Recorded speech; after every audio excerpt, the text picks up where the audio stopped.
Red Wing was one of those businesses that, as a brand, I was always very curious about. I kind of liked the idea of working on Main Street. We used to have a client at Fallon called AMF that was in, I forget the name of the small town in Iowa, but they literally were on Main Street, and they made the heavy hands and all the weight lift equipment. So they were looking for an ad director, and I was basically doing self consulting work after I got out of the agency business after the dot-com kind of crash. And they said, would you want to do this job? And I said, well, I hadn't thought about that. I hadn't thought about being back in the employed full time. I kind of liked the consulting thing. It was kind of nice. The pace was slower. So I took the job 14 years ago at Red Wing, running their ad department, and then I quickly learned why they didn't do great ads. But we'll talk about that. So that's kind of briefly, I guess the lesson was I was never afraid to try something different. I was always kind of intellectually curious.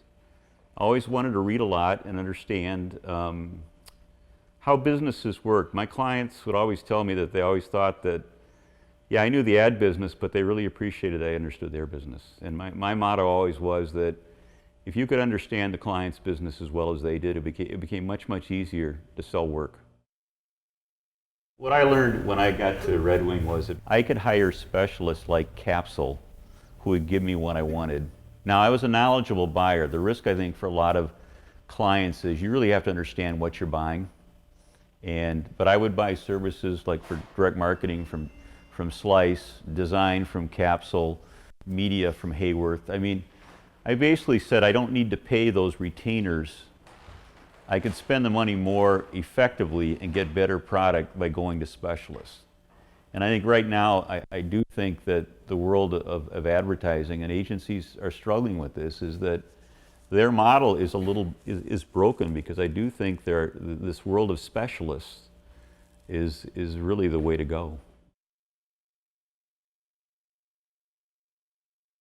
The brand is about work.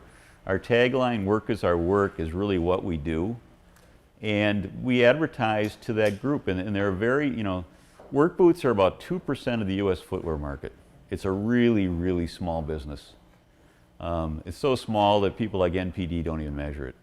It just isn't on anybody's radar. It's not a discretionary purchase. Most of these people will only buy them when they fall off their feet. If you look at work, if you're downtown at construction sites, look at work boots. They're usually really, really beat up. The toes are, wearing out, soles are flopping. They'd rather spend their money on a fishing rod or a shotgun. It's only when they have to replace the boots that they absolutely do it. So the fashion part of it, we really don't want to speak to.